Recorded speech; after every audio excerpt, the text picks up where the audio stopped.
mais il faut y aller de façon intelligente. On ne peut pas décider du jour au lendemain. Moi, je veux faire de l'IoT. Pourquoi? Mais c'est ça, parce que l'IoT, c'est un peu comme du AR, un peu comme c'est un comment.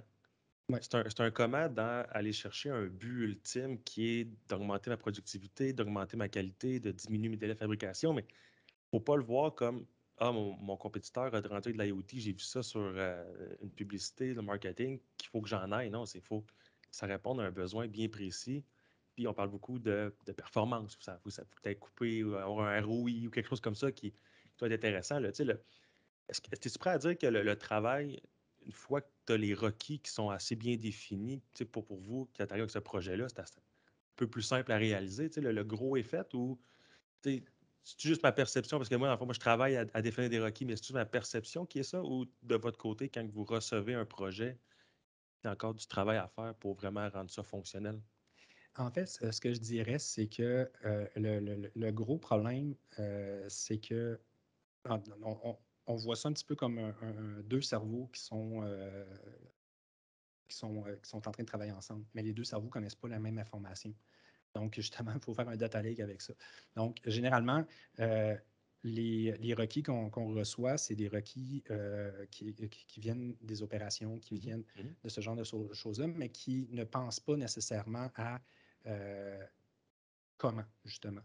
Donc, nous, des fois, on arrive, OK, il faut prendre la décision. Justement, les données, on les véhicule comment? Est-ce qu'on a accès à un réseau local? Faut-il les envoyer par données cellulaires, LoRa ou d'une autre manière? QTT à l'intérieur. Donc, il y a quand même beaucoup de travail à faire de notre côté pour répondre à ces requis-là.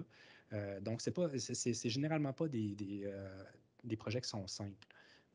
Puis, un petit peu le désavantage, puis moi je trouve que c'est un avantage parce que ça rend notre job plus intéressant, c'est que l'IoT ratisse très large. Donc, on parle justement des microcontrôleurs, donc être capable de communiquer avec des capteurs, ce genre de choses-là. Après ça, on a de la connectivité.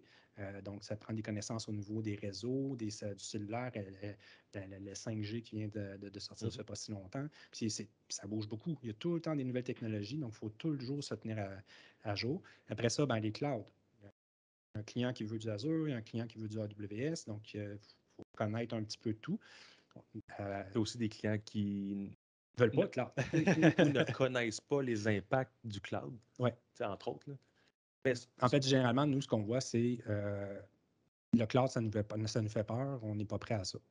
Puis, dans le fond, c'est un petit peu l'objectif de faire des rencontres comme ça, c'est d'essayer de démocratiser le plus possible les connaissances de l'info nuagique et de l'IoT pour que les gens soient en mesure de prendre une décision en connaissant les arguments à ce moment-là. Parce que justement, si on dit avec la puissance d'avoir un data lake, mais de l'avoir aussi à travers multiples entreprises dans la même multiples divisions, si on veut, là, on dit qu'on veut se fermer, bien là, tu ne permets pas d'aller chercher des comportements de l'information à gauche et à droite. Donc, tu viens un peu de restreindre, si on veut, ton potentiel projet. Là, quand une entreprise veut vraiment garder tout ça dans une application, merci, bonsoir, puis on essaie de faire fonctionner, ça va finir à faire de la visualisation, point. Ouais. Puis, dans le fond, l'AI, c'est pas compliqué. Plus tu as de données, puis plus ton modèle va être performant. Donc, encore là, tu peux décider, je fais de l'IoT seulement sur une machine, puis le reste de l'usine, je touche pas. Ben, ta machine, elle va être performante selon ce que tu connais de la machine. Mais il y a des interactions qui sont faites avec d'autres machines. Il y a un convoyeur qui vient pour alimenter ça. Ben, tu n'as pas l'information justement de ce convoyeur-là. S'il tombe en panne, tu n'as pas cette donnée-là. Donc, c'est pour ça que c'est important d'essayer d'avoir une vision très, très, très générale de l'entreprise. Donc, une multinationale qui a 60 usines partout dans le monde, d'avoir un point central dans le cloud, parce que c'est ça qui est le plus simple. Tu ne commenceras pas à te mettre un serveur à Greenwich parce que tu as des compagnies un peu partout dans le monde. Donc, le fait de mettre ça dans le cloud rend les choses beaucoup plus simples et c'est accessible de toutes les entreprises. Dans le fond, c'est un moyen de mitiger beaucoup de problèmes.